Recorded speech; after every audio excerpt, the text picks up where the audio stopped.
Let's check in on federal politics now. As it happens, we're going to catch up with Tim Wilson, a federal Liberal MP for the seat of Goldstein Goldstein, isn't it, Tim, in Victoria? So good to talk. It is Goldstein. Yeah. Tim, just on that firstly, is Jeff Kennett right? Is this just a soul-crushing move from Daniel Andrews to extend these emergency powers another year? Well, I do think many Victorians will be losing hope, sadly. And I think he's right in saying that we need to be inspiring people. This has been a very difficult time for Victorians. They need confidence and they need to keep going. And that's what a good leader should be doing.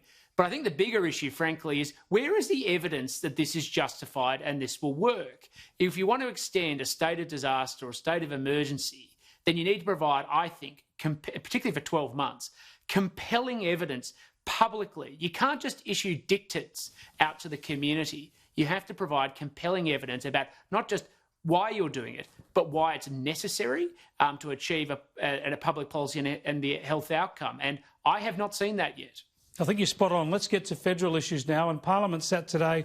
Scott Morrison, the Prime Minister, accepted some responsibility for what's happened in aged care homes. Here's what he had to say by way of an apology.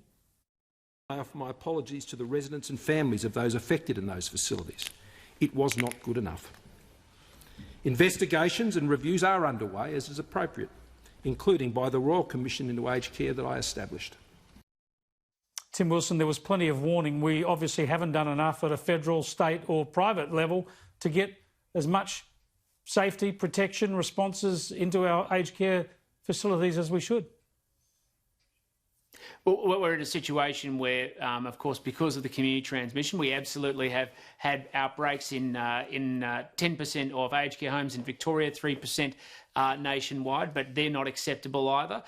In the end, aged care homes are used to dealing with outbreaks of various viral conditions, but because of the nature of this virus, it's made it extremely difficult. There was a plan, and the government enacted its plan, and particularly supporting guidelines into the sector. But tragically, because of the community transmission, it's made its way into aged care homes. Now, there was a big impact in Parliament today from the pandemic. The first virtual attendees of our Parliament, so that not everyone had to be in the actual building. Let's have a look here. Here's a question fired in from Labor's Deputy Leader Richard Marles.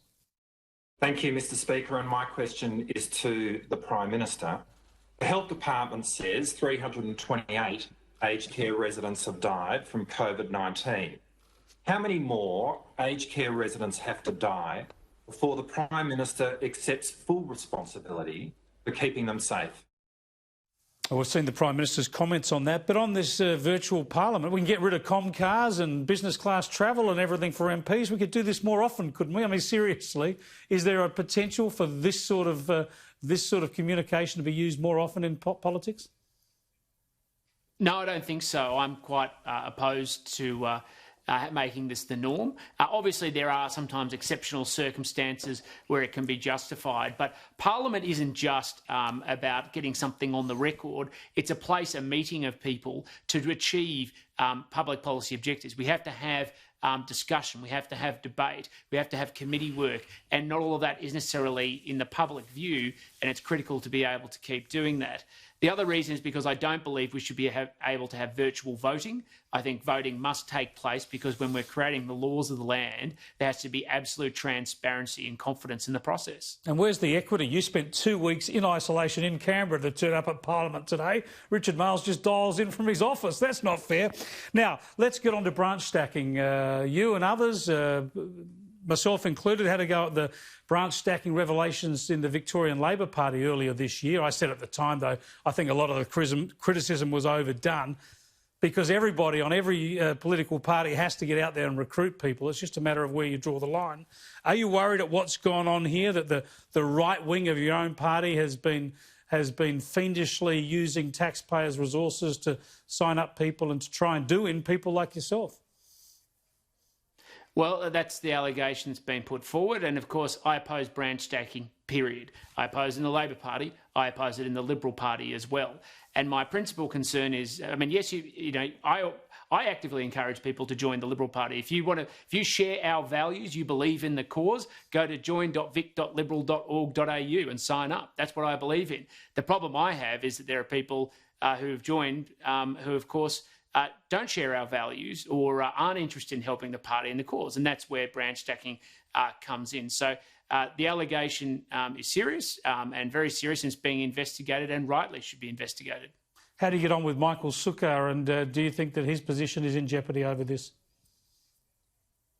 Well, I have a professional relationship with all my colleagues, and of course people are innocent until proven guilty, and processes have been put in place by himself and Kevin Andrews around reviewing the conduct in their office. I'll let that go on before making comment. Just very briefly, we don't have much time, but my colleague Sharry Markson again has broken an exclusive story about Chinese influence in this country. Scientists in our university signing up with deals so that China might get access to their research. Do you have grave concerns about this? I do, because the tentacles of the CCP seem to find no institution they don't want to wrap themselves around in, and clearly it's to feed the interests of the CCP over countries like ourselves. I think this needs a proper investigation inquiry because I think the conduct is deeply disturbing. We know there's obviously engagement in industrial espionage and surveillance, and this just seems to be yet another part of that artifice. Tim Wilson, thanks so much for joining us. Thank you. Tim Wilson, the federal Liberal member for the seat of Goldstein in Victoria, on a range of issues there. Happy to go the rounds of the kitchen there.